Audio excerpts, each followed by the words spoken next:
All right, this is pretty awesome to see. Yeah, we're gonna be starting. This, but I want to say it's just so amazing to see people chatting and yeah, not willing to stop and just connecting. This is pretty awesome. Yeah, thank you all. Thank you all for coming. I should speak up. Got it. You remember my RailsConf talk? I can do. Should I do this? No. Um, you can control that. Yeah. All right. Awesome.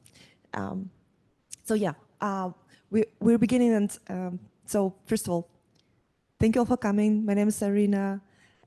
Huge shout out to Chime hosting us today.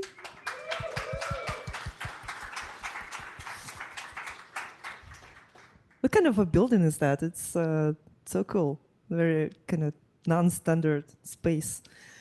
Yeah, but most of all, thank you to all of you for coming, for connecting, for being here, and just kind of building this excitement for Ruby and Rails and this community that I'm enjoying so much. You guys have no idea what it means. Because since I moved to San Francisco in January, this event has been the highlight of my experience here. And I just love seeing all of you and seeing so many now already familiar faces and friends. So thank you for coming. So we're gonna have a pretty crazy agenda today because we have Noel Rappin, whose books I'm sure you all know, talking about Ruby ecosystem, and Noel works for Chime, so he will open with some intro about Chime. Then we have my colleague Vladimir Dementyev, also a popular book author, talking about some beautiful patterns. And then after the break, we have an open mic, as always. So prepare your short announcements, shout outs. If you're hiring, if you're looking to get hired, if you are just discovered some gem, or if you have a question, please prepare those little bits to share. And finally, we'll have a presentation from Brandon, which will be a like a sneak peek into RubyConf keynote this year. So it's going to be pretty amazing. And finally, after this, we can go, whomever can, we can go grab drinks in a place nearby. So that's kind of an addition to the agenda. Yeah, I just loved people did it last time, and it was kind of cool after GitHub. So yeah, with that, let me just remind. What happened? What happened? Remind you about.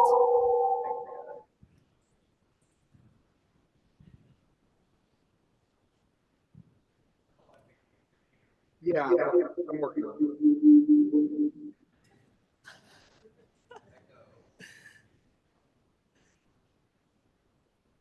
Okay, this pause. Oh, this pause is sponsored by Evil Martians. Just for you to, yeah, just to watch our logos more. So yeah, I run Evil Martians. We are on a mission to support startups on Rails. So we build open source. I hope you've recognized and use some of that. We write content, but also we support companies. So if you're a Rails startup and you're struggling with something, please reach out. We'll fix those problems for you and we'll help you be insanely successful, just like Chime. Yeah. So, by the way, final link, SF Ruby at Luma, sign up. This is where you will see the next event, which I'm not disclosing the date yet, but I'm going to say we'll have a rock star. Okay, we'll have Jeremy Evans, right? All right. I said it. Yep. Now, Noel, you're up. So we have this amazing book author and Ruby is enthusiast. I'm sure you might have seen his presentations at many conferences. But today, Noel traveled to San Francisco to meet all of you and to what could be, I have no idea, like what could be better and more amazing than to have Noel Rappin speaking on behalf of Chime at our meetup.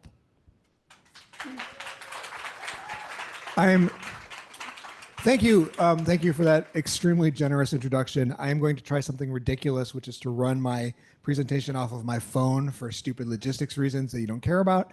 Hopefully it will work. If not, I have at least 2 backup plans, one of which is just vamping anyway. Who needs slides? Slides are not important. I want to give a shout out to the Chime workspace team that put together the food spread and set up the room and made sure all the AV and stuff was laid out. Just really great people to work with. Also, we have a number of Chime employees here. Chime people, please raise your hand. They will be happy to talk to you about Chime during the break or whenever you want to. Chime is a financial services company. We do a ton of Ruby and Rails on our back end. We are possibly hiring. I honestly have no idea. Chime.com/careers is a good place to go. We are hiring. I'm sure we're hiring. We're probably hiring. If you are interested in making the financial world better for people who could use a better financial world, Chime is a great place to be. So I'm sure all the Chime employees will be very happy to speak to you about that during the break or afterwards. So I wanted to thank them. And you can talk among yourselves for like 2 seconds while I figure out how to share my screen here.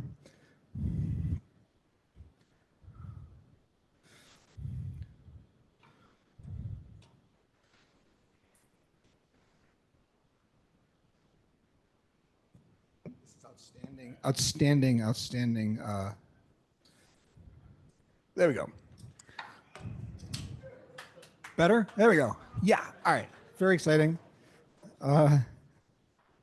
It's the dumbest thing I've actually ever done. Yeah. Normally I leave this up while I introduce stuff. But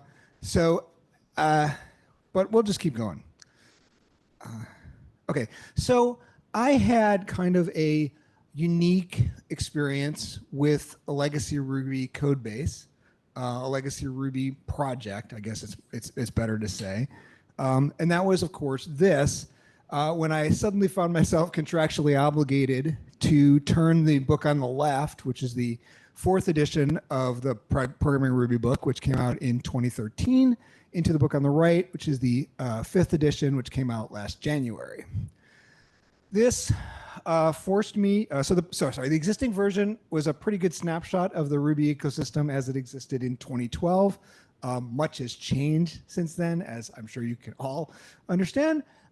In particular, we had, I think, 11 versions of Ruby, 2.1, 2.2, so on through 3.3, and countless other versions of gems and tools and all sorts of changes like that.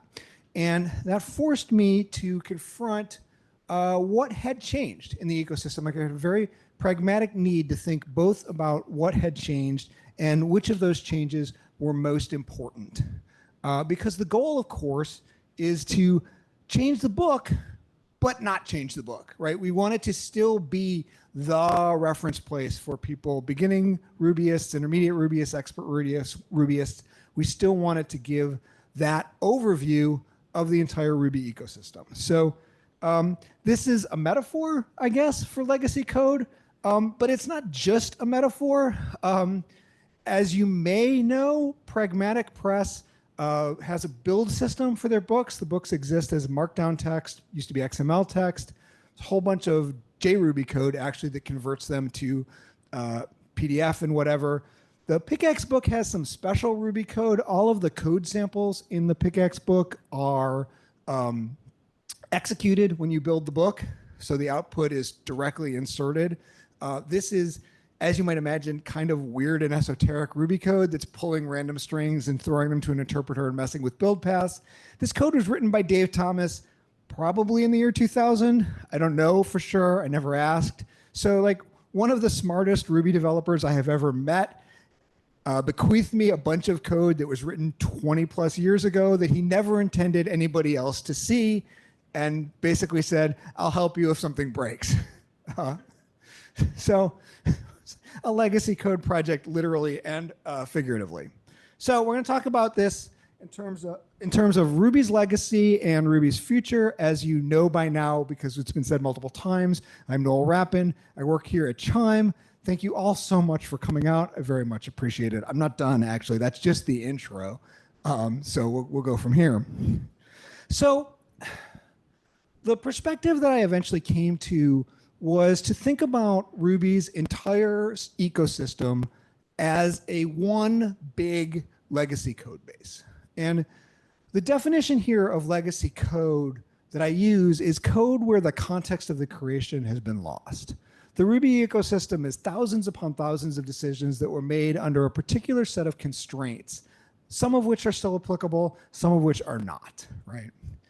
The analogy I like to use is a parking lot. How many times have you gone into a parking lot, seen somebody parked at like a 35-degree angle, and you go, what?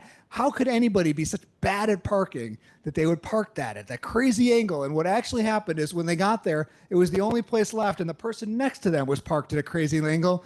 That person is left, and now all you have is the one stupid-looking car at the bad angle, but you don't know what the constraints were like when that person showed up. And similarly, we don't and can't know all of the constraints that various people have put into various Ruby decisions over the years. So the way I like to keep that in mind. So it is also like another feature of legacy code is that it is risky to change because of hidden dependencies. And if you think about the Ruby ecosystem, we're not even just talking about dependencies in terms of code breaking, but we're talking about dependencies that change the way that Ruby developers think about Ruby. If you've ever looked at a long-standing Rails program, you can look at it almost archaeologically in terms of strata. Like that was the year we all cared about structs. And that was the year we used form objects. And you know, all of these individual changes deeply affect the way people interact with Ruby and with the ecosystem. So I want to talk about like specifically what changed, and I'm sort of working towards a theory of what changes take and what changes don't. And I also just think it's interesting to talk about what changed over a 12-year period. So the language itself changed. Every version of Ruby has 2, 3, 4 syntax changes, sometimes small, sometimes big. I'm going to split those into like incremental changes and big changes. Incremental changes, we'll go through this real quickly. This is a representative sample. It is not exhaustive. The Ruby Changes site, and I am blanking on the person's name, who runs it, is absolutely outstanding at tracking this stuff over time. It was invaluable to me when putting this together. So incremental changes in Ruby 2.1, def returns a symbol, which offers this alternate way of, it basically allows function decorators. We had rational and complex literals. 2.3 added the safe navigation operator, a common Ruby idiom on the top line that was made like easier to type. It also added hair doc with indentation, a less common Ruby idiom made significantly less annoying to type. 2.6 and 2.7 added partial ranges in both directions, you know, these kinds of things. 2.7 added numbered block params, endless method syntax, argument forwarding. The main point of this is that you get the idea here that there are a number of changes here along the lines of, here is a common Ruby pattern that we are going to make slightly easier to type. There have also been big changes. My definition here of a big change was a change that was designed to really change the way that you interact with Ruby as a programming language. There was one that just missed refinements, which actually did make it into the previous book just barely, which was designed to change the way you do monkey patching. There were, in this time period, there were three things that I classified as big changes. Pattern matching. Pattern matching is introduced in 2.7, augmented in 3.0 and beyond. How many people actually use pattern matching on a regular basis?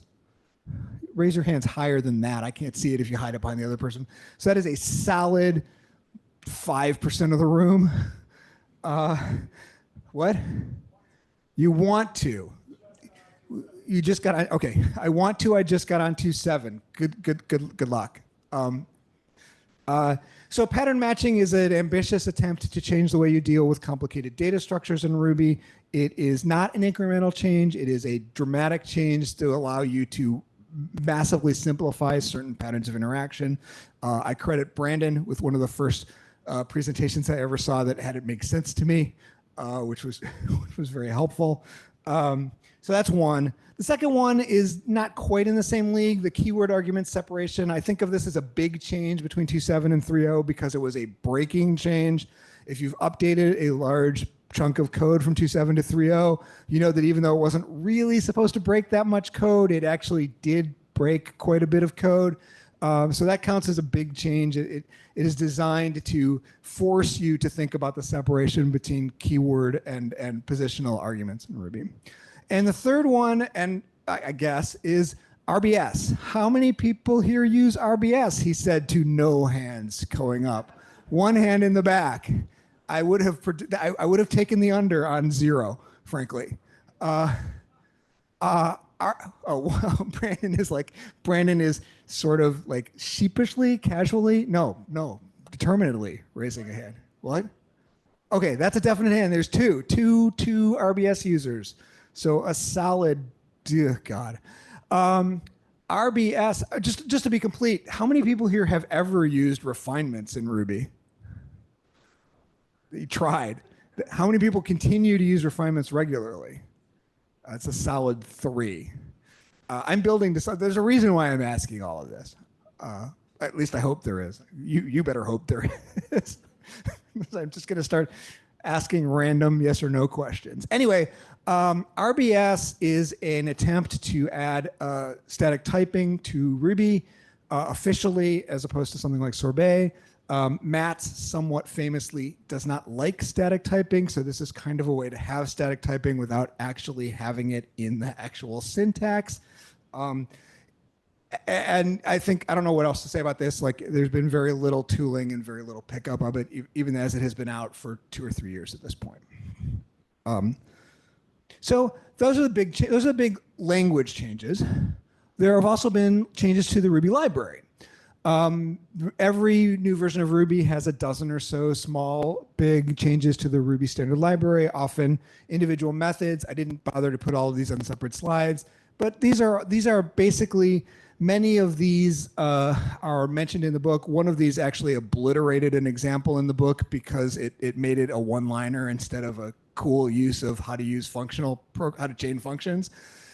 But this is again just a representative sample. Every version of Ruby makes a bunch of changes like this. They are created typically for a very specific purpose, and they are used for that specific purpose. Often you will pick one of these things up and you won't have any idea how recently it's been added. It's just like, oh, cool, I can use match ? Now. I didn't know that was there. There have been a couple of changes that I would consider big changes from the Ruby library. Again, the same definition. They're library additions that are really meant to change the way that you interact with Ruby. And I count 2. Ractors. How many people use ractors? 3. Thought about it once. I used it for the book. I learned them for the book. So here's the thing. Ractors are an insanely complicated technical accomplishment in Ruby. From the beginning of Ruby till the introduction of ractors, one of the actual real constraints on Ruby programming was that it had a global interpreter lock and only one piece of code could go through it at a time. Ractors obliterated that. Like, anytime you take a long-standing constraint and remove it, there's going to be code that depends on it. and it's going to be subtle, and that happened here too. It also invented an entirely new way to share code between threads in Ruby that didn't exist before and only exists to share code within Raptors. And for all that work, we have 3 people in this room who have used it. They actually, I mean, they're not, we'll come back to this. The other thing is not anywhere near as big a change in the library, but I think is in its own way a very ambitious attempt to change the way that you interact with Ruby, and that is the data library, the data object. How many people are using data objects? I'm going to bet that's a few more. So that's about 10 or 12. So data is an attempt to give you an object that is as immutable as an object can be in Ruby. And although it is a fairly small set of code, it has a very ambitious mandate to really encourage people to use immutable value objects rather than hashes and strings for their data. So that counts as, to me, as a big, potentially big change. Okay. Okay, category 3, I swear there's only 5 categories. We're not going to be going through this forever. Category 3 is implementation changes. Most of these didn't affect the book. They don't really affect the ecosystem directly. It is interesting that at least 2 of these 4 changes, this is again a representative sample. Every version of Ruby has minor performance and implementation changes. These are the ones that seem most important to me. It's worth noting that both the symbol change and the YJIT change specifically have the goal of making long-running Ruby processes easier to manage and more performant as kind of a trend in the Ruby community over this time. I think Prism, it's not really clear what the impact of Prism is going to be. Prism is the new Ruby parser introduced in 3.3. It's going to be default in Ruby 3.4. It's not clear what the impact of that is going to be. We'll talk a little bit more about that in a second, but I think it's going to be hopefully a big change. The ecosystem around Ruby the language has changed in a bajillion ways. This is, I think, a complete list of third-party tools that are mentioned in the Pickaxe book, in the new version of the Pickaxe book. Bundler, Debugger and Pry, Rubocop and Standard, Sorbet, Rack, Sinatra, WASM, Yard. It is worth noting that the majority of these tools either did not exist in 2012 or were just getting started and had not achieved mindshare in 2012. So Bundler was mentioned in passing. I think Pry may have been mentioned in passing. Most of the other ones did not exist. And many of these tools are like day-to-day pieces of people's life. Like how many people are using Bundler? Oh, it's going to be more than 10 hands, right?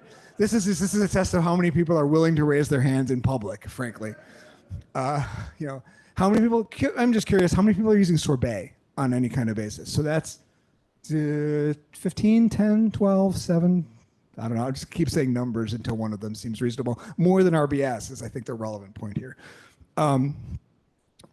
So, you know, many of these changes really do affect the way that we work. Like Bundler had a profound impact on the way Ruby developers shared code. You know, many of these have had other effects too. There's obviously other third-party tools that you could mention that have had huge effects. And most importantly, maybe most importantly, and sort of the hardest to quantify, is how the Ruby community itself has changed over that decade. And this is just more notes than anything else. A very strong change is the change in languages that people are coming to Ruby from. Especially the early versions of the Pickaxe assumed that you knew Perl or Java. Nobody's coming to Ruby from Perl anymore. We are now getting people mostly from Python and JavaScript and Java, based on my own experience. That has a big impact on how people write their Ruby code, what idioms they're comfortable with, what things seem strange to them. It's a different set of things. In this 10-year period, we went through the whole boot camp rise and fall, which had an extremely profound impact on the people who were coming into the Ruby community, especially in the years when the boot camps were teaching people Ruby.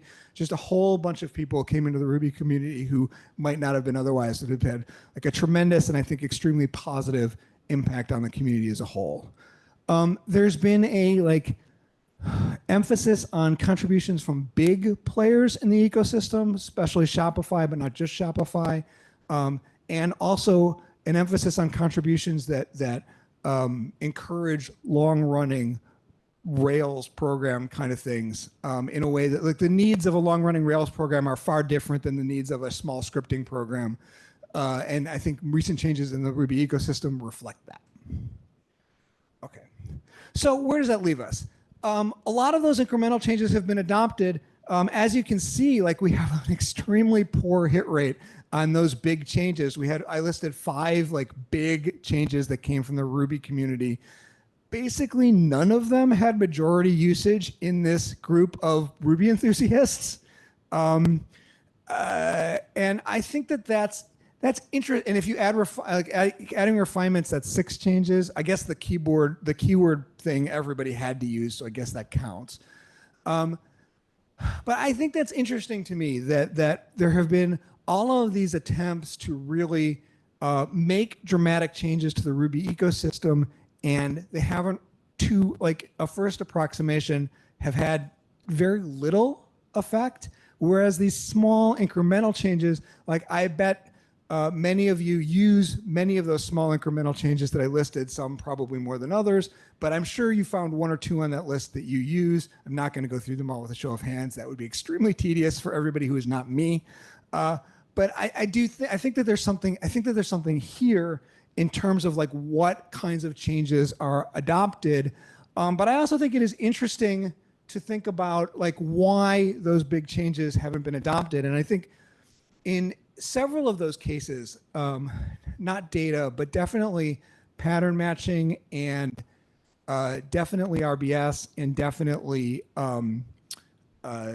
refinements, and one of them that I'm just completely blanking on at the moment, all were sort of introduced, Raptors, sorry, were all introduced to the community in an explicitly not ready for prime time or experimental status, which is great in terms of like getting things out there and getting in front of people, at least in theory, but I think meant that many people tried these things or wanted to try these things and found that they were like not suitable for what they were doing because they weren't finished yet, or they didn't seem to be they didn't seem to be bottom up. They seemed to be imposed top down, and sort of file them in the I don't need to know about this basket, which is a great basket to have, trust me, and never really came back to them.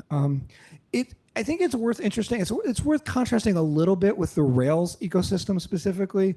The Rails ecosystem has reinvented itself a couple of times in the same time period, and many of those changes to my like informal bubble have been more widely adopted. The Rails team has reinvented their front-end implementation twice, at least in that time. Both of those seem to have more adoption. Even the really new no-build stimulus hotwire stuff seems to have more pickup and play than any of those big Ruby changes. Why? I think one of the reasons for that is that most of the time a big change in Rails comes only after it has been successful in a project, where I think often big change in Ruby come from a more, I don't want to necessarily say academic perspective, but definitely from a less of a battle-tested perspective. One of the things that I am hopeful for in a world where Prism is the Ruby parser is that it will enable more of a playground mindset where you have the opportunity to turn on experimental features or turn off experimental features and really experiment them without having them be official parts of Ruby in a way that really isn't possible now. But I think might be really beneficial to the adoption of these kind of new parts of Ruby as they go. So I've talked through all of my slides, I think. Incremental improvements have an uphill battle, whatever. New things survive when they solve problems. And I think one of the things that comes from the Rails world is that a lot of their new things have already solved a problem, and they can say that and show those examples, whereas a lot of the Ruby things are like, this seems like a good idea. And often they seem like really good ideas. Raptors really do seem like a good idea. As somebody who is generally allergic to threading, I find the metaphor of Raptors like genuinely appealing and relatively easy to get my head around. And also, I would never recommend it for a project at the moment. Because it's just not quite there, right? So that's it. So I think that these ambitious projects within the Ruby, they're great, but they need support. They need support from us. They need support from the Ruby Central team, the Ruby core team, hopefully again, will have a world coming up where it will be easier to be more experimental with these kinds of things. It's worth noting that Ruby 3.4 had a syntax moratorium for the last 6 months or so. The only major syntactic change in Ruby 3.4 is the introduction of the keyword it to replace the _1, which is minor, but also I'm kind of looking forward to it. This was explicitly to allow the parsers, specifically Prism, to catch up rather than having them try to hit a moving target, and we'll see where that goes. We also know from some things that Matt said, I believe that this is true, that there will be there's a major change coming, which may in fact turn out to be the breaking change that separates Ruby 3 from Ruby 4, which is the introduction of namespaces being like modules, separating out the namespace only feature of modules from the module feature of modules. This may be coming. There are a couple of different proposals. I honestly don't pay a whole lot of attention to the Ruby proposals in draft. But this is one that definitely came across my radar. Somebody else probably knows more. Somebody else here probably knows more about it. But I think that the question is how we can allow Ruby to sustain continual change and be flexible and continue to evolve and grow, over the next 10 years as it has over the last 10. So try a new thing today. I've given you many options to choose from. That's it. That's all I've got. I have no idea whether I was near time, on time, under time. I shouldn't turn my phone while it's sharing screen. And thank you for being a part of this presentation experiment. Programming Ruby is on sale. You can get it in ebook form from Prague, title/Ruby 5. There's an Amazon link. You can follow me on noelrappin.com, chime.com/careers if you're interested in Chime careers.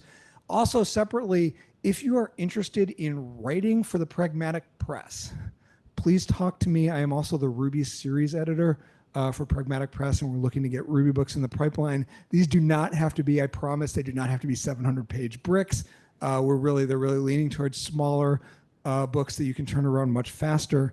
If you have something that you are passionate about in the Ruby community that you want to spend some time explaining to everybody in the Ruby community, please see me or contact me somehow. That is all I got. I'm going to see if I can figure out how to turn off sharing here. But thank you very much for your time. Thank you so much for coming out to our space. We are so excited to host all of you here. Thank you.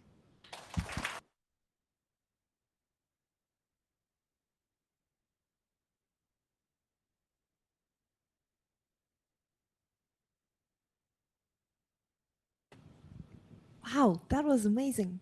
Thank you. Thank you, Noel. Right, while Vladimir is very slowly moving to the stage, you're next. Yeah, I'm just gonna do this. I'm gonna take a photo of you all. How about this? Okay. This. Yep.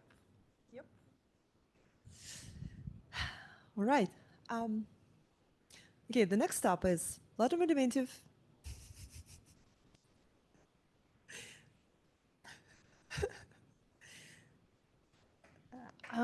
Yeah.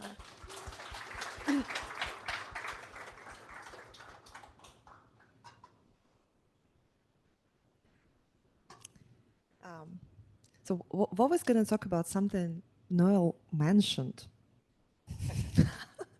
Right? You noticed? What is it? You need power? Zoom share, and I can get you on the Wi-Fi. Yep. So go ahead and hit the Wi-Fi. I didn't know that. Do you know the password? Yep. Visiting. Oh. Chime guest. Okay. Okay, we'll take a minute. Just visiting.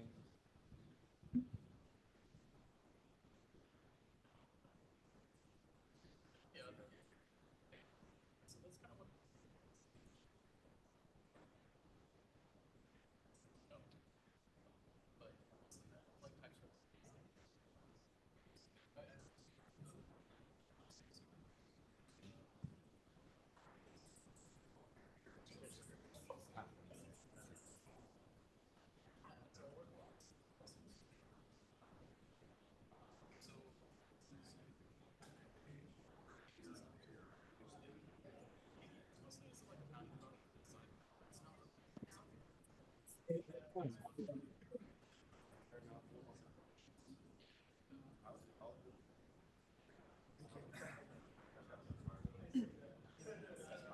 сходить набрать, сейчас я включу.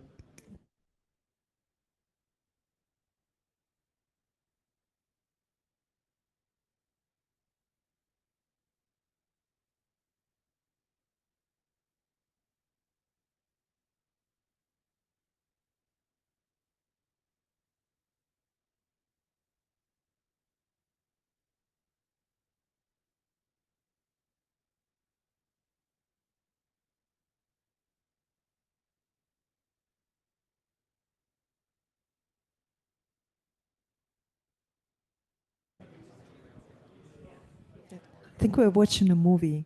No, no.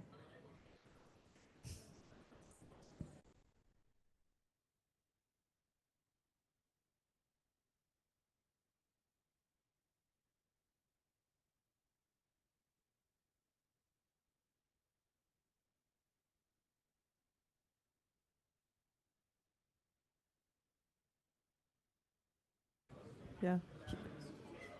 He wants to turn the lights off, but no. No, we're not doing it. Okay. Lights out. Whew. Oh, it works. You just need to speak louder. Okay. Okay. It's okay. Better. Okay.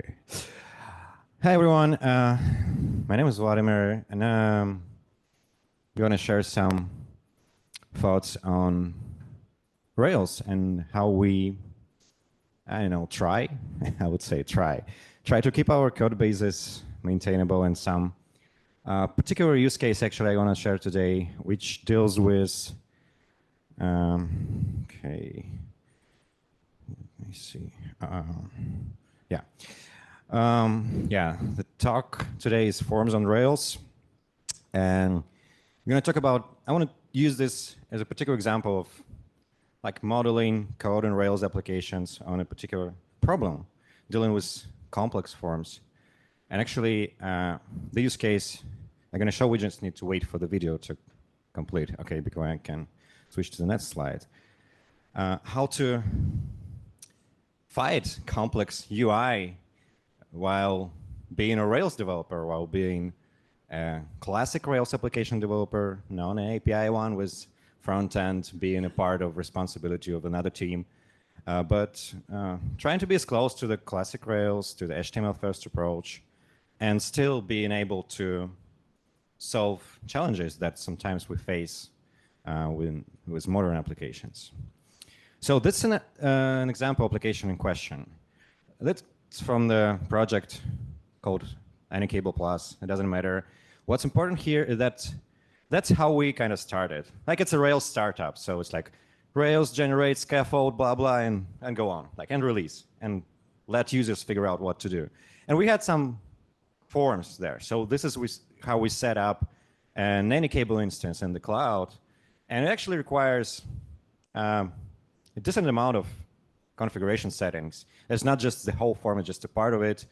And it contains like 8, 7, some inputs, and you need to scroll down, you lose the context, and it's not, well, the best user experience. That's fine for Rails applications starting like, you know, just yesterday, but you want to provide a better user experience. So we wanted to build something like this, and that's what we've built in the end. So we have a form, a multi-step form, or wizard, like we call it, where you have multiple steps, you have some useful instructions on what you should add there at each step, and in the end you can submit it and create everything. Like a pretty common experience we, you know, learned back in the Windows days. You know, all Windows installers looks like that. So, but how to build this in Rails? So for our regular form, we just created form for enumerate all the fields, like add some styling, and that's it. But now we have multiple steps, back and forth navigation. We need to keep the state somehow, and so on. We have a lot of things to think about here. And that's actually a lot of questions. And I want to answer these questions by taking a look at what is the Rails way of doing things, and how we can kind of, I would say, enhance it to make such non-trivial, I would say, forms possible. But let's start with the Rails way as it looks from the form perspective. So what is a form? It's actually some request with some data. And this data goes through the layers of your Rails abstraction. So first, we hit the controller, where we do something with the input, filter data, whatever. Then we persist the data or invoke validations at the model level, and then we show some result using our view templates. The question is, where in this configuration we should implement the multi-step form, the wizard logic, where it should live, how we should handle it? Well, my answer would be well, nowhere. We shouldn't try to fit something that doesn't actually fit the classic Rails trio of MVC. And we shouldn't fit that logic into the classic MVC trio. We should try to add something else. Something in between your controller and model. And that's going to be something Noel already mentioned in his talk. Oh, form object. Yeah, they were popular someday. And actually, we're going to talk about the history a bit. But the reason why we want to introduce something new, and I think it's important to highlight here, is we want to separate the concerns. The form and the logic we try to implement is actually UI-driven logic. It's not a part of your model. Your model doesn't care how many steps do you need to fill the form. It actually just needs the final data, user input, to create something and invoke some business operations or whatever. And at the same time, your controller also is not responsible for thinking about this multi-step process. It's only responsible for getting data and passing it forward in a right format. So we need something to separate these concerns, and without using Rails concerns, because they are, well, questionable. So we introduced form objects to deal with the following concerns, the following responsibilities. There are many of them. They're just the most popular four. It's about introducing context-specific validations, because not every validation should live at the model layer. You only need to keep there something that's required for your data consistency, not for the particular use case. Sometimes we want to transform user input because, well, your UI form might look not like your database table, right? In most cases, it is not. We also need a way to provide a useful feedback to users. That's an important role of this intermediate abstraction. It's not only about one-way data flow from user to database. It's also about telling user what went wrong if something went wrong. And of course, in our particular scenario, we have some UI-driven logic, like multi-step form. It also must have its own place in the code base. But let's talk about some past ideas with regards to adding something to Rails to solve this problem. And actually, one of the oldest mention of something that looked like form object comes from this gist by DHH. He called it aggregator, but the idea is basically the same. You have some form in the interface that operates on multiple records, or some like aggregate record. Like in this case, we have a user record and an email record. Let's create an aggregator model, whatever he wanted to call it, and use it in the controller like a regular model. That's something that looked like, that never turned into life, at least in Rails or in source available 37 Signal project. But there was an attempt to actually create an action form framework for Rails about the same time, like almost 7, 8 years ago. Well, the attempt were considered unsuccessful, so that's why we don't have it right in Rails. But it's an interesting project just to learn about how prior generations tried to solve this problem, including the Rails core team. Some days, we're doing archaeology right now. So Reform was a popular tool to generate forms. It's a part of a Trailblazer, I would say, package for modeling business logic and Rails application. But the Reform were usually used independently of other Trailblazer features, and it was quite popular, but also didn't kind of survive till now. But it looked like, well, you have a form object, you create it, and you operate it like a whatever regular model in Ruby. Finally, last history bit here. The latest attempt to bring something that looked like a form object, or at least a foundation for potential form object, happened just a year ago, like almost exactly a year ago. There was the idea of introducing active model base, like an active record base, but for non-database backed models, for like virtual models. Unfortunately, the idea was rejected, and with the same reason as the action form was rejected, Rails core team is not quite happy. Yeah, the Rails core team understand that there is the need for something like that. There is a missing point, the missing link in this like abstractions chain in Rails for some use cases at least. But still, there is no good solution that would satisfy the core team and probably particular members.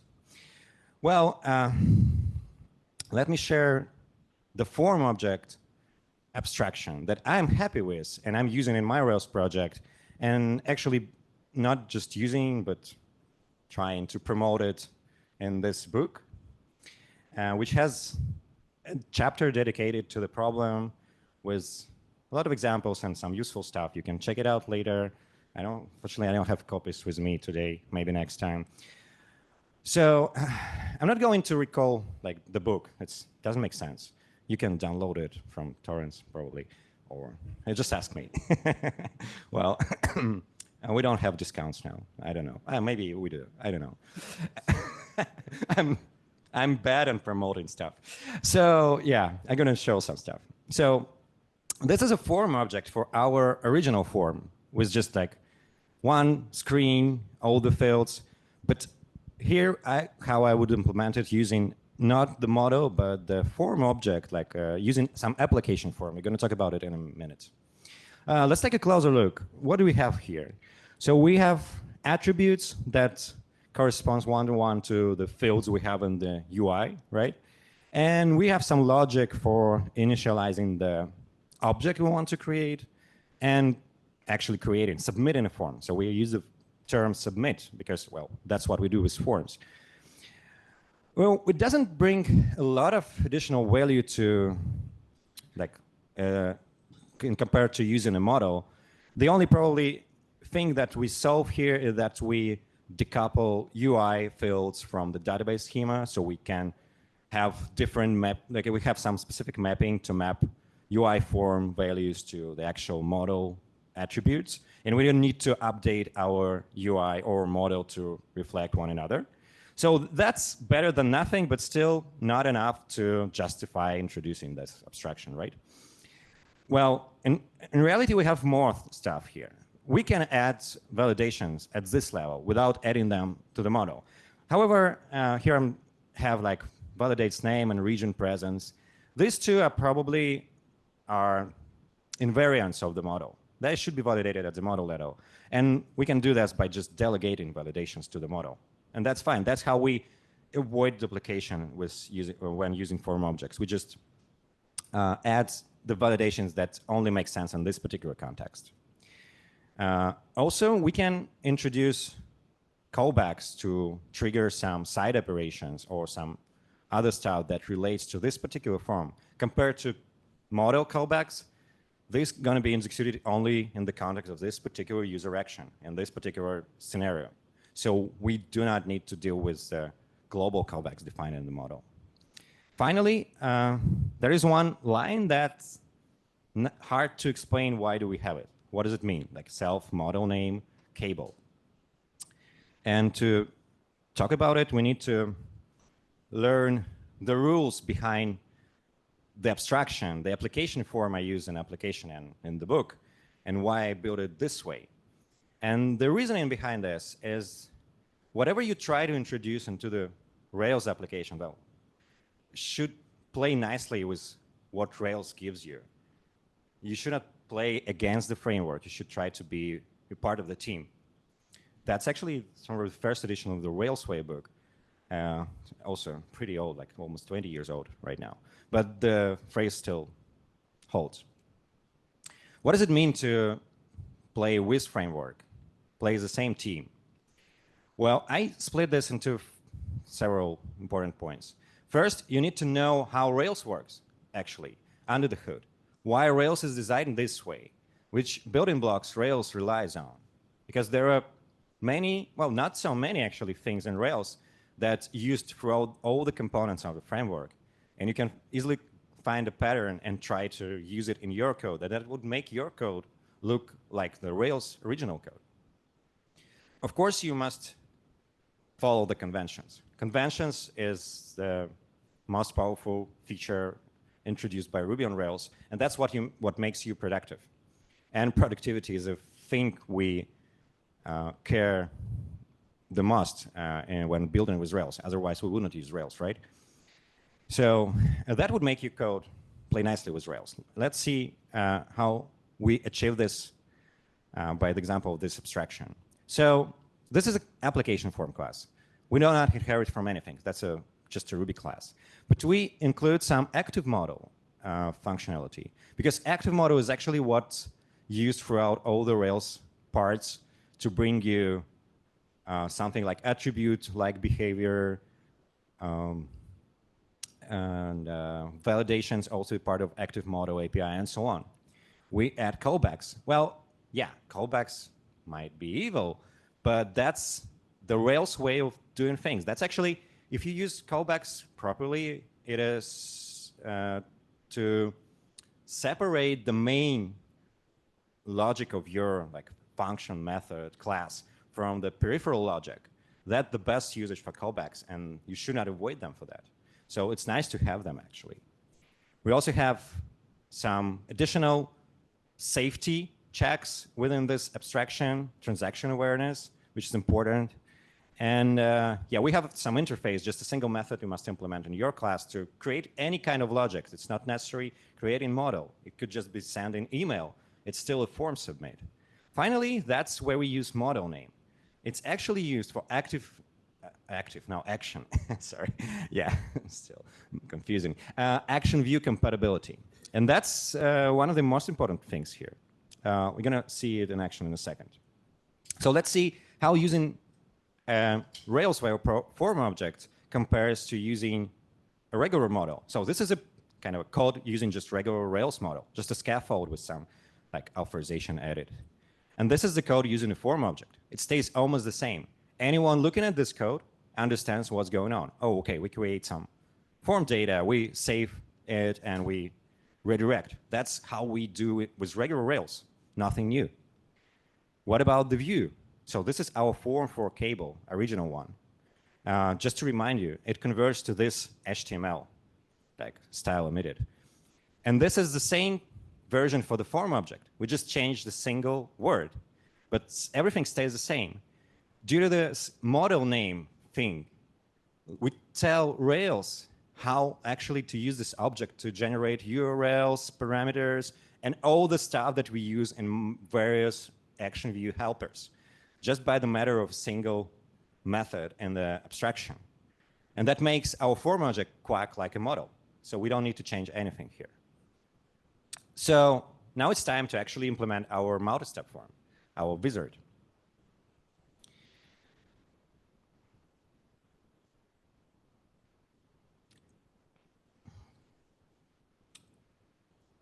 So we introduced form object, and that gave us actually enough flexibility to build and improve the functionality of this particular action operation, to build on top of that. Because now we have a single place in our code base responsible for this interaction. And we can localize all the changes if we want to change the user experience.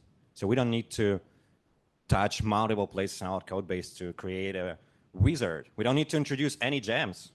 No. Create new controllers. Nothing. We can do everything by just relying on our form object. First of all, what is wizard? Wizard is actually deterministic finite automaton. Yeah. Some nice pictures. Anyway, if you're curious, you can ask me afterwards. It has some story behind it. So what is a good way to implement automaton? Our state machines, as Many people call it in software engineering. Of course, we can use some state machine implementation. And since we're dealing with a pure Ruby object, we're not going to use any popular gems for state machines for active records because they pollute your active record model and bring unnecessary complexity. We're going to use another gem I like. It's called workflow. It provides very minimal state machine functionality to any Ruby class you want. And we're going to use it like this. So we create a separate class within our form. We call it a wizard, and it's actually going to be a workflow. And we define state transitions. Yeah, we use some DSL, maybe, well, at least it's readable. And we can control the steps where to go from where and which case, because there's some conditional transitions, right in this class.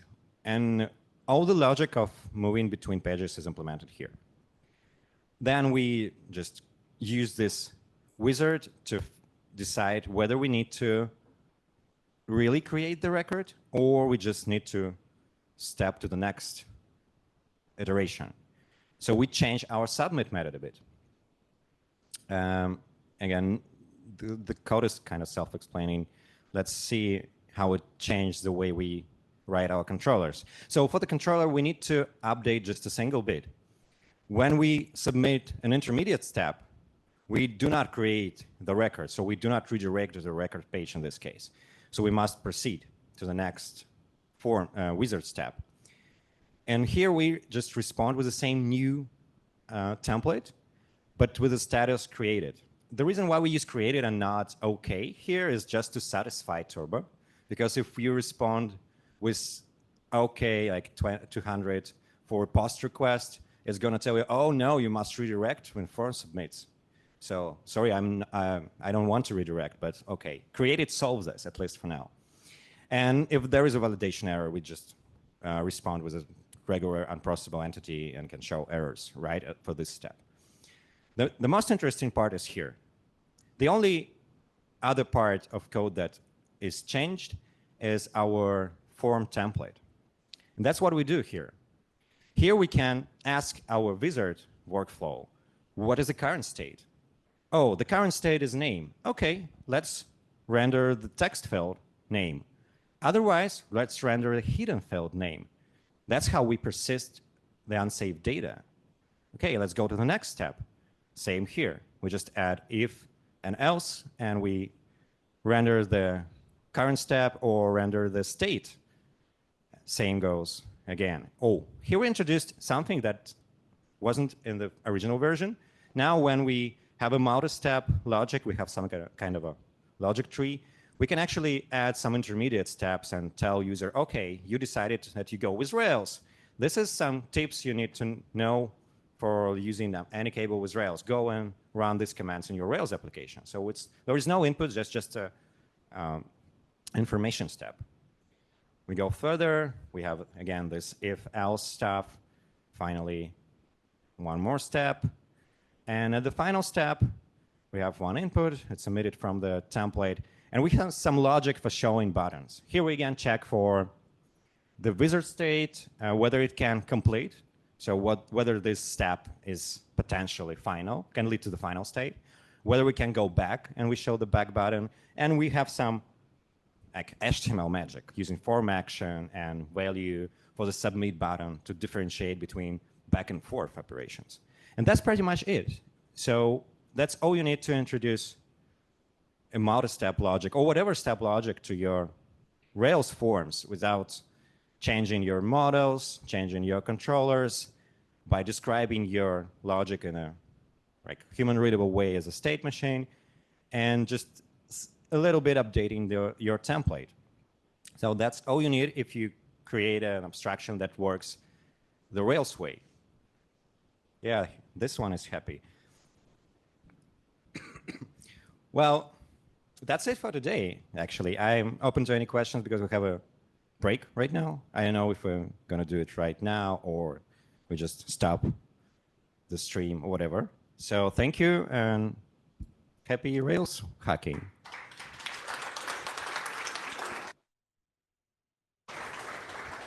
And one last thing. I have some fortune with me. So if you want to chase your luck, come here and bite one.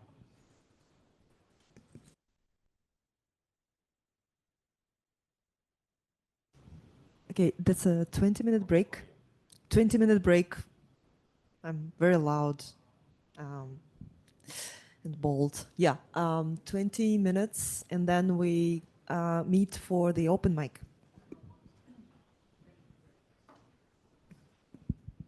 Thank you, Irina. Can we all just give a big hand to Irina and Evil Martians for organizing this every month?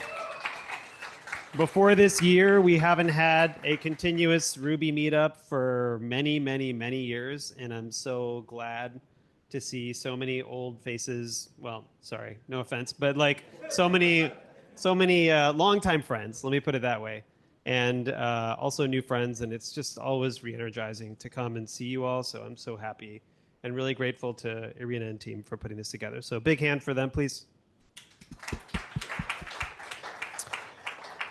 So my name is Adarsh Pandit. I'm up here every month. I'm sorry. Thank you. I'm the executive director of Ruby Central, the US-based nonprofit that works to cultivate the Ruby community here in the United States and hopefully around the world. If you're interested in following me on social media, I don't recommend it. It's mostly about bicycles, although sometimes. So you can also follow Marco, which is probably a lot more useful. And if you do follow me, you could see this kind of dumb stuff that I do while I'm listening to other people. If you don't know Marco, he's at almost every single Ruby conference. And he was saying that this year, I think he's already done 12 Ruby conferences. And by the end of the year, he's going to get to 14. He is a true gem, and he's working on all kinds of different projects, including this Ruby video library he was just showing me, which is a mission to index all of the Ruby conferences. This is if you get a chance, you should check this out. It's done by speaker, conference, and even some of the sponsors. So this is an incredible project, and I think we're all, this is the kind of stuff that we at Ruby Central are excited to support and promote.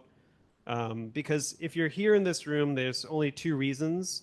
You love programming in Ruby, and you enjoy being part of the Ruby community, right? Either online or in person at the conferences. And those are the two reasons why we're here. And our mission is to grow that community and help it be strong and live on into the future as long as possible. So check out Ruby Video. So again, I work at Ruby Central. This is our out-of-date website. Please help us update it if you have the opportunity. If you're interested in supporting us, there's a lot of different ways to do that. There's a link up here for Support Us. If you want to become an individual member and support us financially, you can go up in the corner and click Sign In, and then there's options for helping us financially, which would be really useful and helpful. We do a lot of cool stuff, and you can see all of our news there. Recently, the big news that we have is we welcome back Marty Hott, who ran Ruby Central for a very long time, as our interim lead for Ruby Gems and Bundler in our open source program, which is super cool. So if you don't know about Ruby Central, we do two things. We do open source infrastructure and run events. So you may have heard of this program. Raise your hand if you've used this program. Great. So and then there's another service and program that we run. Raise your hand if you've used this one. Anybody heard of this website? So we help keep this up to date. We have recently completed a strict security audit. So this service is much more secure than it ever has been in the past. And none of you probably know about that. But we're going to be working on putting a lot of that information out in the next couple weeks and helping you know like all the stuff that's going on in the background to help your Ruby experience be more secure, first and foremost, but also a better one. We're developing organization-level administrative accounts for people who are publishing many libraries. That's coming soon, and we'll launch that soon. So that's exciting, too. We also run Ruby API, or support and administer Ruby API, which I recommend, and the Ruby Toolbox. So if you use any of these services, these are all supported by Ruby Central. So we help keep them up to date. We make sure that they're secure, and we administer the hosting and CDN bills and things like that. We have a lot of friends in the Ruby community who we work with and support. including WNB, the virtual community for women and non-binary Rubists. They have events at almost every Ruby community event conference. If this is a group that you identify with, I strongly recommend you join. They're really awesome. We have a light collaboration right now, and we're working on making that collaboration a lot stronger. So the reason I'm up here is to invite you to RubyConf Chicago. It's November 13th to 15th in beautiful downtown Chicago. It is at the Hilton, which is a gorgeous Art Deco hotel right downtown on the park. It is the site of the 1968 Democratic National Convention and associated riots. It's a really cool place. It's central to the city, and it's a great venue. I strongly recommend getting your tickets soon. And we have new swag, which is actually pretty fun. So the shop is, and this is Shopify, a Ruby and Rails app, store.rubycentral.org. And I'm modeling for you right now the new swag for RubyConf. So this is the zip-up hoodie, which just got released with the dragon on the back. So even if you're not coming, even though you should come, and you want to get a hoodie or some other RubyConf swag, you can pick it up there. But again, RubyConf is November 13th to 15th in Chicago. And I would love to see everybody here attend. There's some speakers here as well. So if anybody has any trouble getting to the conference, please come and talk to me, come message me. We want as many people there as possible.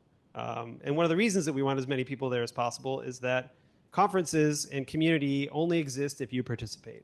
So if you show up and the sponsors show up, and then we get to have our events and continue to be in person. But you know, as you see from Ruby Fusa, which I've never attended, but I know a lot of people have said really wonderful things about. It's the premier, one of the premier African Ruby conferences.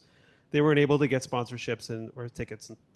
And so the macroeconomic trends do affect our conferences. And so if you want events like this to continue to exist, encourage your employers to sponsor and buy a ticket and invite a friend and get a hoodie. Thank you.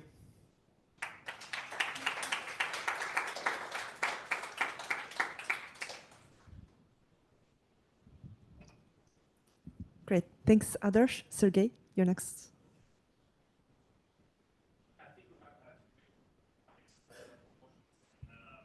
Zoom, if anybody wants to buy it while I'm talking, So you can figure out. you're already selling a package service. Come on, you didn't even start the talk yet. Okay, doc. Okay, the hardest part is to, like, the microphone works. Now to figure out how to share the whole screen and not to show something that is not supposed to be there. Okay. Oh, hi. Hi, everyone. So my name is Sergey. I was the host of Yeruko last year in Vilnius. I don't know who of you heard about Yeruko? Like, keep your hand up if you've been to any. Okay, cool, awesome. Thank you, guys. So we also, after the Yeruko left to the other city, we kicked off Baltic Ruby Conference. That's the conference that travel across the Baltic Sea. This year we had it in Sweden, in Malmö. We had a couple of funny photos of Mats, but I don't have time to show it. Like, if anybody's interested, I will show it privately. So this year, Baltic Ruby comes to Riga, Latvia. We're gonna have 3 tracks. We have Tim Riley as a confirmed sponsor, speaker, as a keynote, and one of the track that we're gonna have, like, actually we have one for Ruby, one for open source, and one for everything else, but not for Rails. Like, no offense, but like, I mean, like, everybody's talking Rails now, and we think, like, for this year, maybe we need to give more, like, a spotlight for other frameworks like Hanami, like Dryerby, and others, so we can encourage people who have who interested to come there. But I wanted to show you one thing that recently happened. Literally, we released the gem last week, which is called RSpec Llama. So I'm interested in who of you using RSpec. Okay, who knows who created RSpec? So yeah, so the dude who created RSpec called Stephen Baker, and he hates RSpec, but we convinced him to work together and make like a simple plugin for RSpec to kind of use RSpec matchers and assertions to test local and not only AI models. So let me show you how it works. So it's kind of pretty easy. So what do you need to do? You need to add. Yeah, it's going to be like, nah, I can handle. Okay. So yeah, you need to add. Now that this one, yay, this one. So you need to add this gem, and in order, if you want to use like any platforms, some credentials, and as soon as you have it, and here is like a simple example. So let's have two classes. So the one that's a pirate, and it usually gives you like a pirate speech, so it says something like a pirate. And another one is like a robot. So, and it's like robots and pirates, they speak differently. So if we use RSpec, we kind of can validate that they both speak, but RSpec cannot say like, does this guy speak as a pirate and this one speaks as a robot? So using this plugin for RSpec, you can easily do that. So what do? Like you use the standard standard syntax of RSpec, and you can configure which model you want to run, some parameters for the model, and actually then check the assertion. So does robot sounds like a robot? And does the pirate sound like a pirate? So let's see if it's going to work or not, because you never know. So, okay, so it runs, it sends requests to OpenAI, and ta-da! What do we have here? So it actually shows you the output from the model. So this one, yes, sounds like a robot. But this one, it says absolutely, but we were waiting for yes. So it's a failure, which is, let's run it again. Okay, it's supposed to, okay, yes. So now, yeah, now like, I think it's even better when you test in like using RSpec and you use this non-deterministic thing for your unit test. But it's not only about using OpenAI and the interfaces of OpenAI. RSpec Llama also supports all the like Llama families, like Meta's Llama families, and not only. So we use local inference engine, which is called Llama CPP, and bindings for Ruby that exist. So, for example, if you don't want to use OpenAI, you can download the binary file of, let's say, Meta's Llama or whatever, like Olmo or Mistral or other. You can specify in the line where is the model, the actual binary file for the model. So, like this one in GGUF format. So it's like literally something that lives on your machine. And for this one, let's ask more complex questions. So I have this Open Llama 7B download, and let's ask who's the creator of Ruby. And as assertion, we expect to be Yukihiro Matsumoto-san. So again, let's see. So it instantiates the local Llama inference with Llama CPP. So there is no GPU, but it uses M2 CPU, which is fine. It's a little bit slower, but so what do we have here? Who is the creator of Ruby? It gives a little bit more useless information, but finally, as you can see, it gives the right answer, and the tests pass. So for example, if you want to give it another try, so for example, we can ask another question. If you have any idea, let's do Rails, right? Who's the creator of Rails? But no, it's like it's too fresh. So the creator of Rails, And let's say DHH. I think it should be fine. Let's see. So while it's doing this stuff, so you can actually, here's a creator of Rails. Yeah, okay. So see, it knows it. Let's. Yeah, you can figure it out, right? So it's, you don't need to read it all through. We're all doing this for machines. David.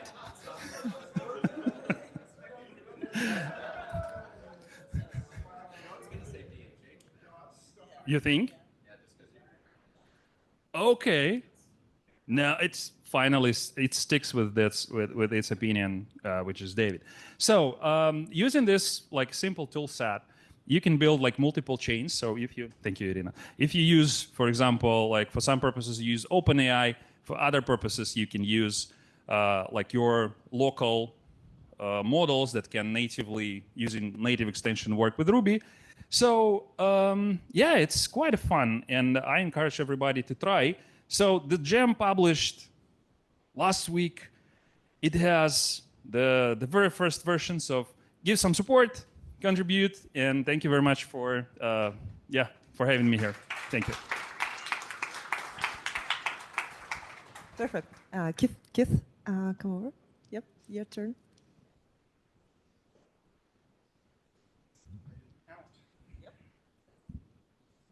Okay, so mine is sort of a quick. Oh, sorry, I keep forgetting that.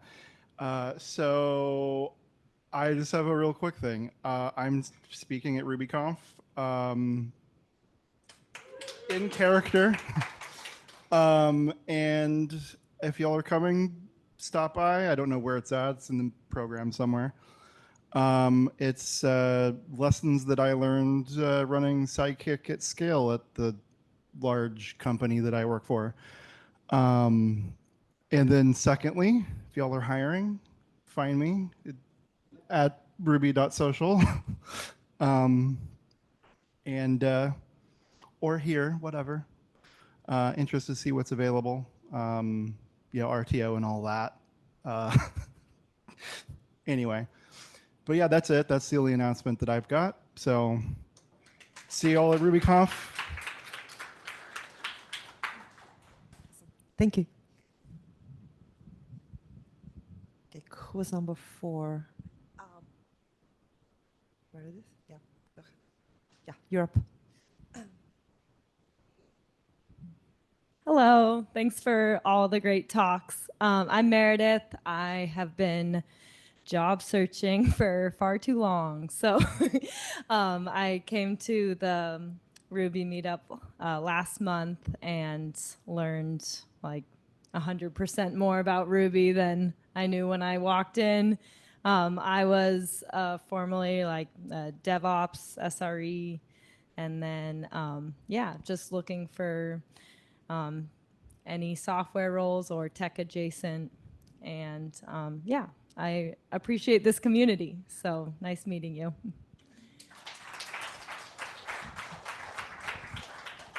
Perfect. So who has different Ruby roles? Please let Meredith know about them. Awesome. All right. Who's number 5? To be honest, maybe you. You ready? Yeah, go ahead. Hi, kind of nervous to be here. Actually, I'm working on a product, a new test coverage service that combines both the CI simple cup score along with the production runtime heat map to tell you the actual test coverage, what I call usage-weighted test coverage. So if you guys are interested in trying out, it's currently very unstable, but I already published a gem called Oyen Cuff. If you guys want to try it out, come talk to me. I'll give you my name card. Yeah, that's it. Wait. Say the name of the gem again. Oyen Cuff. OYENCOV. Yeah. Perfect. Thank you. We had Justin. It was your. Yeah. Right. Hello. Hello.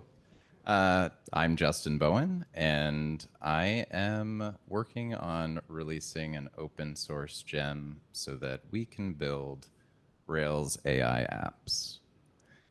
And I'm also an avid Rubyist. I've been using Ruby on Rails for 17 years, but the last decade I have spent far too much time writing Python, and the last year I've actually had the opportunity to work with Next.js. And part of the reason is because we lack the tooling that those communities do. I gave a talk at RubyConf 2022 on this topic, which mostly mirrored what Adarsh just did with Marco, except with Andrew Kane, if you're familiar. Very prolific Rubyist who's made many gems, including a lot of machine learning and AI gems. So I'm working on an initiative to build a Ruby AI working group. And if you're interested in Ruby, I hope you are, and AI, and you want to contribute to our open source tooling, come talk to me. Thank you. And if you're interested in the gem I'm building, activeagents.ai. Forgot the plug. And if you want a sticker, I have a couple. Yeah, I can recommend those stickers. They're cool. All right. So I think we're good with the open mic. Just a final second, if somebody wants to go up. But yeah, I think we're pretty good. So with that, Brandon, go ahead, start setting up. But yeah, with that, we are finally ready for the final presentation for today. Brandon Weaver is a, I think, principal software developer at One Medical. And we're going to be talking about, I hope we're going to be talking about lemurs. Maybe some functional programming as well. We'll see. We'll see where it goes. But yep, all right, nice. Brendan, take it away.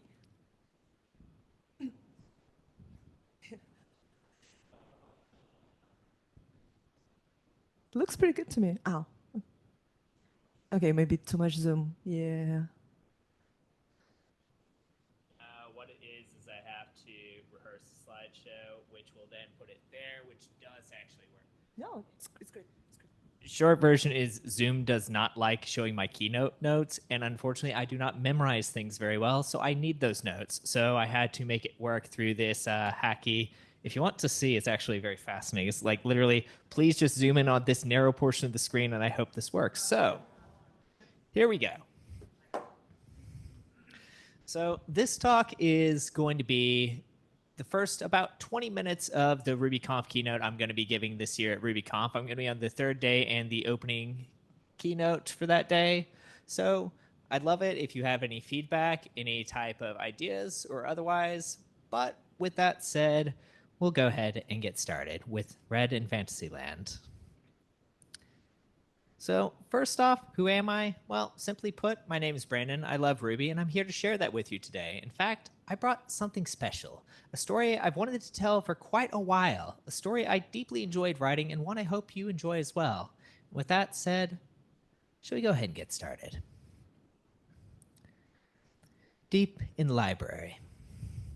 We find ourselves in the grand city libraries of the Master Violet, an infinite well of information and wisdom in the world of the lemurs. Why the library, you might ask? Well, you see. There's a particularly naughty lemur named Indigo who's been repeatedly banned from the library and somehow keeps on finding his way in, along with his friend, the Escher cat. And they're looking for something special in the deepest parts of the library. Something so special, in fact, that we find ourselves journeying deeper and deeper into the depths of the library where light begins to fade and a pressure can be felt. Beyond even the depths of the Lord Crimson and his grimoires, there exists a book, and to open that book is to incur a high cost indeed. So, of course, naturally, we find Indigo and the Escher cat retrieving such a mysterious blue book. One sealed with ancient magics and binding spells, locked tightly in chains, and on its cover we can faintly make out the text, Wonderworld. Upon opening the book, a blue fog emerges. The air in the room stirs and all the lanterns extinguish. There are deep magics here, and Indigo and Escher conspire amongst themselves to teach these magics to a particularly unsuspecting young lemur. Indigo cackles to himself, delighted, discarding all warning notes and warding spells as he exclaims, "This is perfect." But they hear a noise, a soft thump of slippers, a light coming from around the corner. The master of the library, Violet, was awake. She enters the deeper library, lantern in hand, trying to figure out what in the world is going on and why so many alarms are ringing, and found Indigo and the Escher cat with a particularly dangerous book. "What exactly are you—" Violet was cut off. Escher, time to make an exit," whispered Indigo. Violet, annoyed, yells out after them, "Indigo, Escher, don't you dare! We cannot have another eval incident, especially not another mess with metaprogramming." So a mischievous smile came across the face of Indigo and the Escher cat, and with the snap of the Escher cat's paw, the two began to make their miraculous getaway, fading into dust. Violet sighs and slowly approaches, trying to find out which book had been stolen, and goes to look where the book once was, seals undone, multiple months' worth of binding spells broken. The one book which must never be opened, the one subject which must never be taught, that will render its reader incapable of ever teaching that subject again. A subject no wise lemur would ever dare touch. So Violet takes a moment, collecting herself, as the shadows behind her stir and coalesce. And behind her, several figures with hoods drawn over their faces, and lead figures with a shining stolen lambda pendant upon their chest, the true owners of the book. They point to the missing book, and the head lemur says simply, "It must be found, for there are some things the lemurs of this land are not ready for, something which must not be unleashed within its pages." Violet agrees to this and says, "Yes, we can only hope that it can be retrieved before that thing is let loose upon the world." An ancient creature from time immaterial, grand in its wisdom and terrifying in its potential, who cannot be comprehended by the normal lemurs. The only question left was where in the world Indigo might unleash such a force, and what, if anything, could be done to stop him and the Escher cat. The only hope was that no one would be caught up in such a catastrophe and caught unaware. Which brings us to part 1, A New Adventure. Speaking of unawares, we find our friend Red the Lemur studying in his tiny forest grotto, who's just finishing up his book, searching for his next enlightenment, but he found himself returning to the classics. He sighed and looked up to see Saffron, the great tailor, sprinting on through with bolts of silk over his shoulders, yelling, "Early, early, early, I must be early!" As he dashed by, he heard him repeating about tea parties and early, and a piece of paper slipped out of his bundle and landed in front of Red. Early, early, early. Why was he so obsessed with being early? And what was this about a tea party? Red was confused, set down his book, and began to chase after Saffron. Wait, where are you going in such a hurry? Asked Red. So many outfits to make. I need to get there early before the party starts. Anything for the VVVIPs, yelled Saffron as he blew on by. What tea party? Asked Red. Check your invitation. They insisted you be invited as guest of honor, said Saffron. So Red stopped and took a look at the invitation and saw what appeared to be a scrawl of crayon with arrows pointing at what looked like a staircase and what was this even? When he looked up, Saffron was gone, and in front of him was a giant tree with a hole in the center, a suspiciously well-designed sign that read Fantasyland. Was it a trap? Probably. Did Red particularly care? Probably not. There was far more fun in exploring and pushing the limits than sitting still, and he wasn't going to miss out on whatever in the world this adventure was. So he found himself climbing through labyrinths of stairs, right side, left side, upside, down side. Which way was even the correct direction? Which was even up? He found himself more and more lost, but at the same time approaching something, until he found himself at a gateway. A gateway to a strange new land. Part 2, The Forest of Functions. Upon exiting the strange labyrinth, he finds himself in a forest unlike anything he's seen before, and in that forest, he can see a fire in the distance and a few familiar voices. As Red enters the forest, he comes across a fire and hears a group chatting. Was told that Indigo was up to something again. You think we should stop him? Why? It seems interesting so far, and who knows what else him and that cat came up with, said Lord Crimson. It appears we have a guest. Shall we serve him some tea? Just, not a party. We shouldn't interrupt. Those are for later, said Lavender. Red emerged from the forest, confused, and asked, what in the world is going on in this strange place? The two looked at each other and began to laugh, and then Crimson answered, it appears our friends, the Indigo and the Escher cat, are having their fun, and they've been so kind as to involve us in their plans to get ready. And also to supply the tea for the little party, said Lavender. Red looked confused at this.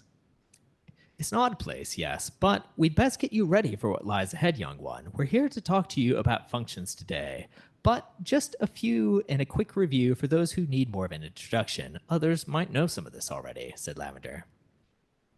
Now, in Ruby, there are a few types of functions. The first two that you might see are procs and lambdas, but we'll be focusing on lambdas for today. And you can find QR codes in the top right, which will link you to GISs. I'll eventually have a repo for that. So, in fact, there's a type of programming called functional programming, which composes smaller functions together to do larger tasks. In this case, we have two functions, one which adds 5 and one which multiplies by 3.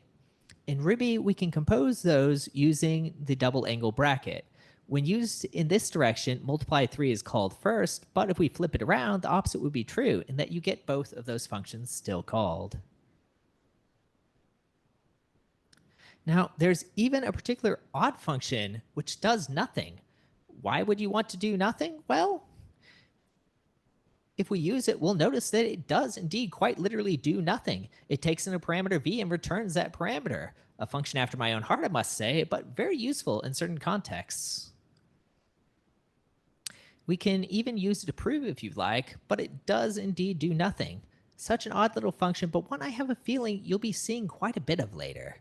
Functions are everywhere in functional programming, and they take all types of unexpected shapes. Did you know you're already using them in Ruby today?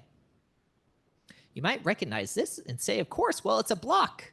Well, yes, we can call them blocks, but they're also functions. Block, block function, the same difference, really. The important part is what they do. And in this case, they allow us to select only the even numbers out of a list.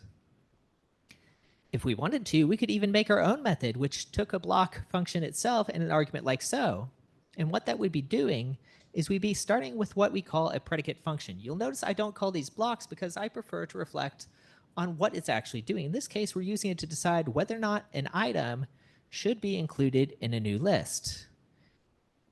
And in this case, what it's doing is if that is in fact true, we're creating an item here, and we're going to give it to a new array.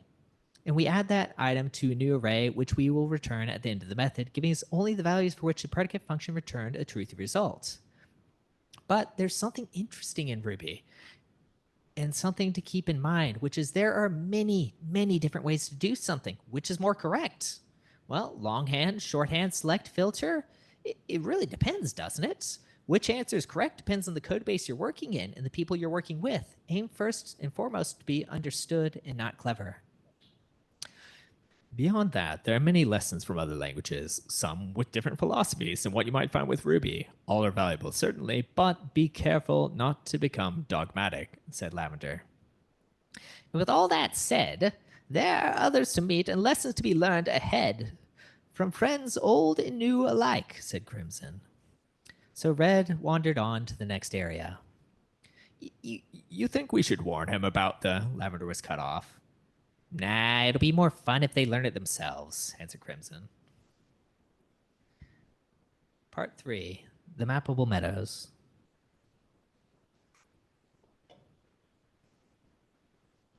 So we find Red entering the Mappable Meadows, a place filled with flowers and plants of all kinds. And there ahead he finds Chartreuse, his teacher from many years past that taught him the ways to map, but this is a different place at a different time.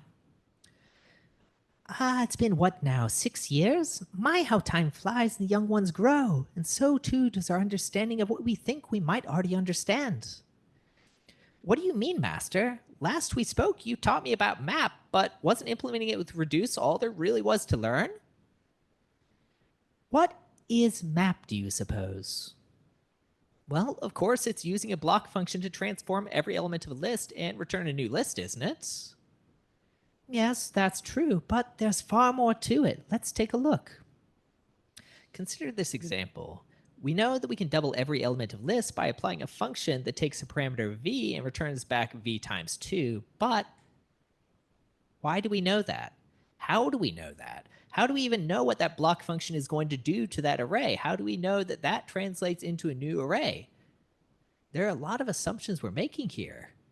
But if we were to implement such a function for an array in that context, certainly it does do that. And in doing so, we notice that interestingly enough, it returns a new array. Array in, array out, if you will. That's because map in the context of Ruby's array means to return a new array with every value transformed by the function we provided. But what if this were a different type? I'm not entirely sure.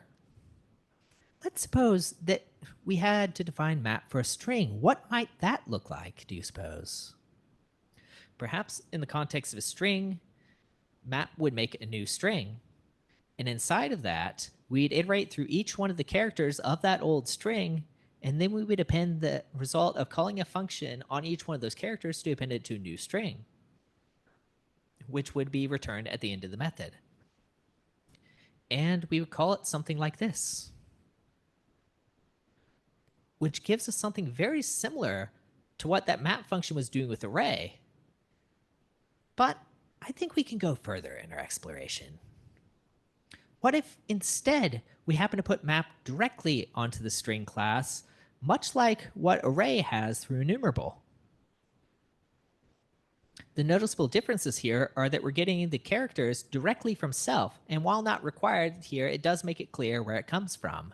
The other is that we're directly calling map on the string itself there at the bottom, which gives us something a little bit more ergonomic, but we could go further. What if we were to implement map using map? There's certainly no rule against it, and it would shorten our code a good deal too. The two differences are now that we're using map, but we're also using join to join the characters back together at the end. In fact, we could even take this one step further to condense that to a shorthand to pass a function directly to the new map we're calling on strings characters. Now, that all said, we should probably not monkey patch core Ruby classes. That's generally frowned upon nowadays, isn't it? So what other options might we have here? Well, to start, we could wrap our map function in a module like this and call it like so, which would look similar to our initial example. The problem with this is, let's say that you wanted to map more than once. It's quickly going to become unwieldy, so we're going to need to find another option which allows us to express this idea in something a little bit more containable. What if instead we mapped our string in a class, our own custom context, where we define the rules and we get to decide what map means for that context? We could even define map on it, but this map has a problem. Do you see it? It returns back a string, meaning that if you were to call map twice, the code right here would crash because string has no map method on it. That's because we went outside of the context of our class and returned a string instead. So what's one to do? Well, what we could do is take our code right here and we can make a new method that we call wrap, which is how do we put it back inside of our container? How do we put it back inside of the context that we're dealing with? And we can introduce the term wrap to do just that. So every time we map, we would also make sure to use wrap right before we do so. And it would work about as well as you'd expect it to. But here are the things to keep in mind. The value is still in the context of our string characters class, and we need to get it back out. Having our own rules is great, but our program probably wants a string. It has no idea how to deal with string characters. So how do we get it back out? Well, we do that by calling value, which gives us back that result on the other end. So let's take a look back at our implementation. It looks like we have some things which could be used elsewhere, no? Like the idea of wrap and the idea of a value.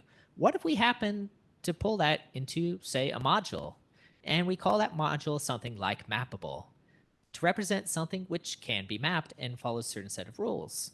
This basic example for making our own context, but it does serve a point. By doing so, our implementation of string characters is shortened to this. But what's more is that you'll notice this pattern is very common. Like, let's say I didn't want string characters. I decided that I wanted to instead iterate a string by its words, albeit a naive implementation, but still, we can now transform that. Or let's say that I happen to want to instead even do the lines of a string.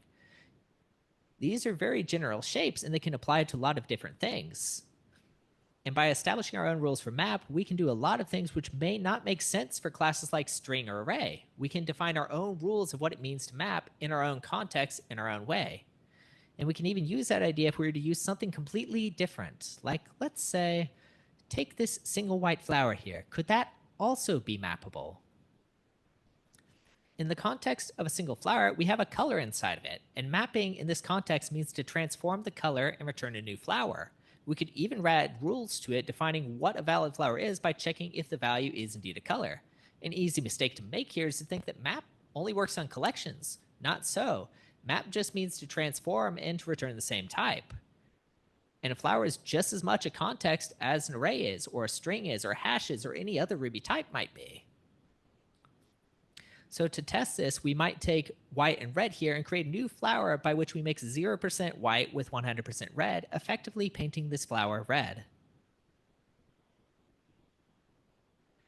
Now, there was a song once I'd heard about painting flowers red, but that's neither here nor there. But now that we have an idea of what it means to be mappable, there are also a few rules we must keep in mind, ones you might already have noticed the reason for earlier. The first rule is that if we do nothing, it should unsurprisingly do nothing. We start by defining equality for our mappable module. For something is mappable to be equal, it should be both the same type as well as have the same value inside of it. Now, let's take an example of a string like hey world over here. We make ourselves a do nothing function which takes in a parameter v and returns v. And we give ourselves a new string characters class. Now, afterwards, we can check if it does nothing to the wrapper. And in fact, it does do nothing, and we get back true in response. That means that doing nothing in the context of something which is mappable does, well, nothing. And you might wonder, why in the world do I care about doing nothing? Well, back with our module context and with our string characters class before map, these would have failed. If it fails, that means we're not returning the same type, and we can think this as a baseline to ensure our mappable class works as expected.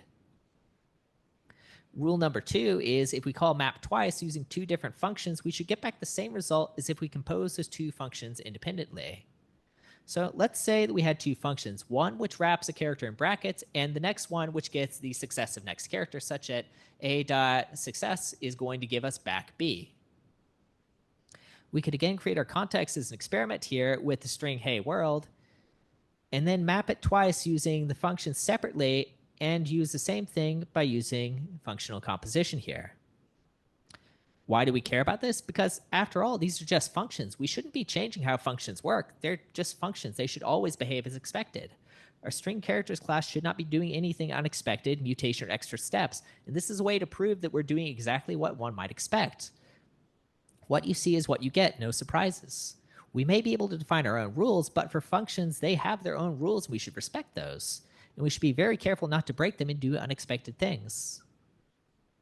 Though in some cases in Ruby, this does not hold true, such as Ruby's hash instance doesn't behave the way you'd expect it to because it inherits map from enumerable and returns an array instead. Now, we must be very careful of this, but Ruby's hash also has another method which works far more like map, which is the toH method, which actually takes in a block function as well. And it behaves a lot more like what you'd expect. Now, here's a question. Does that mean that we should change map on hash? Probably not, because do you realize how much code relies on that and how much behavior probably is built upon that presumption? That would be very dangerous. So there's a reason to get this right and to follow rules in the initial set, which makes it a lot easier to build upon things. But map can do so much more than what we've seen. And in fact, it can even reach into the future if given a chance. Our context might even be the future itself. It could contain a thread which will eventually finish. And what we can do inside of this is that we can take map and add the context of making an HTTP request, which will eventually return, and we can eventually parse the JSON in, and we can eventually get the value. This is exactly what you might see, and it's a trick we learned from the lemurs of JavaScript, which is a very fascinating concept. So you see, Red, there's far more to map than it appears. An entire world of mappable things to discover out there in the wide world of Ruby, and we've only covered a small portion of its potential. Consider it a pattern to be used when you find things in your programs with similar shapes and that follow those rules. So with that, Red had learned more about map and began to walk to his next destination. Which brings us to the end of what I actually have prepared, because unfortunately I have to draw all those slides by hand, and that takes a lot of time.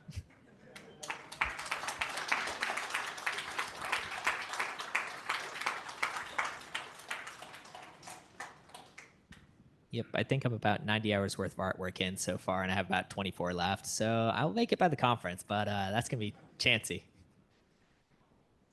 Oh, yes, trust me, I'm aware. I have myself a deadline of the 24th. Actually, do I have that Chrome window open? I might just be willing to show you the magical sheet that I'm going to make sure to censor the names of the slides so as to not give you spoilers of things. Zoomy, zoomy, zoom, zoom, zoom. Where is the zoomy share? There you are. Screens. Share. Yep, about 116 hours total with the commitment of going through draft, blue line, ink, color, slides, notes, and various other things. And there's a lot of red that I'm not looking forward to this weekend. But we will endeavor and we will get it done. But those are all custom illustrations drawn by hand. And for me, I like giving illustrated stories to give a bit of a different experience from what people are usually used to. And I like to tell stories around functional programming or other novel concepts in Ruby. Now, granted, some of those are much harder than others, and some of you might be guessing where I'm going with this and know exactly what type of danger I managed to set my foot in. So there are bear traps there. I'm going to try my best to see if we can pull this talk off.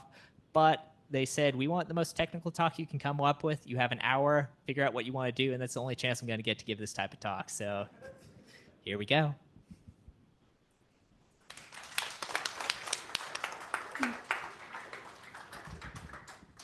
Perfect. And this, guys, if you have questions, we can take some.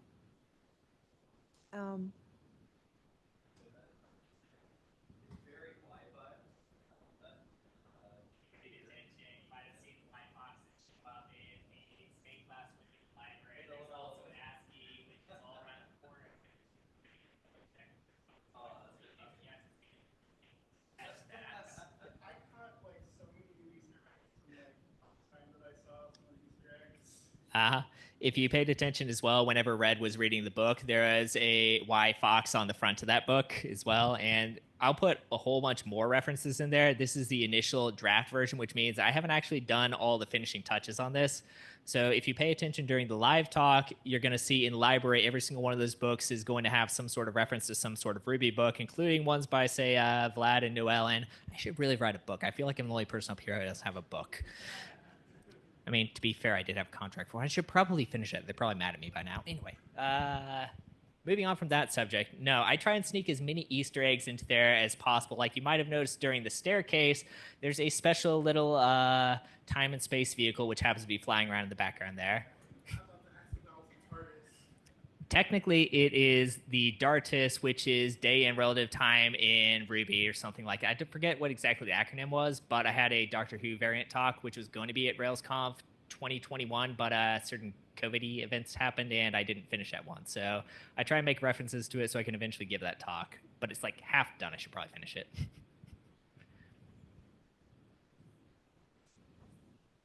Do we have any other questions or other things? I appreciate that's a very, very heavy subject and can lose the heck out of everyone, so I try and make it as approachable as I can, but it's rough to figure that one out.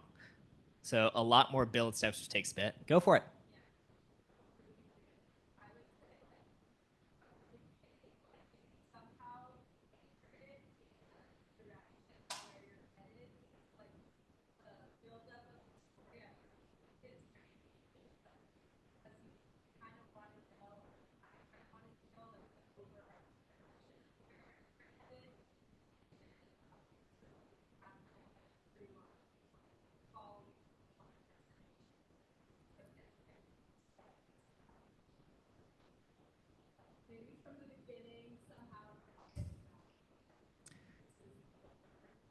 Mm-hmm.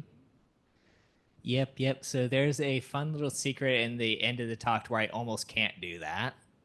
So the way it works is that I'm hiding something in the middle of there, and I'm trying to introduce concepts in a way which is approachable at least decently to Ruby people, but also not telling people what I'm actually doing, because the second I say those words out loud, everyone's going to lock up and say, oh my gosh, I'm learning about X. I cannot learn about X. I've heard that's hard and that's impossible. So there are certain words I can't say out loud quite yet, which happens to relate to the beast of the book. And the symbols on the back of the hoods of all those lemurs that showed up in the library. But no, it's a tough line to run between I want to tell you, but I shouldn't tell you, but I want to, but I shouldn't. So I'll try and find a better way to approach that.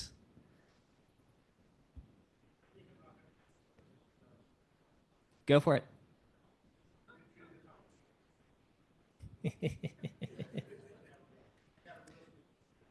Oh, it's going exactly where you think it's going. And it's exactly, I'll put it this way. Whenever I said it's a subject which must not be taught, because if you ever read the book and understand the book, you're not allowed to teach it anymore because you'll never know what in the world to explain it with.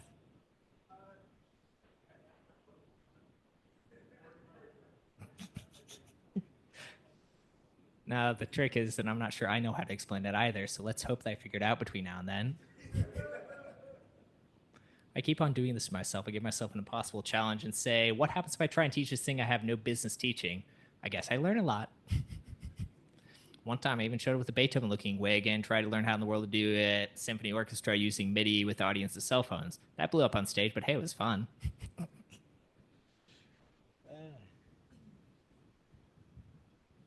All right, thanks.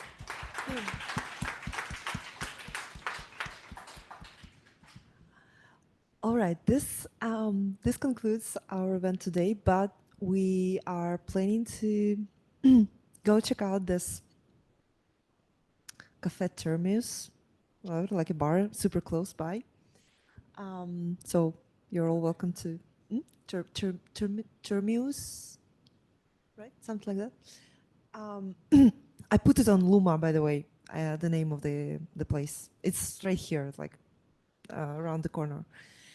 And yeah, just want to say thank you to our hosts at Chime again for hosting us today. So thank you guys, and let's just give them a shout out. And I'll see you next time.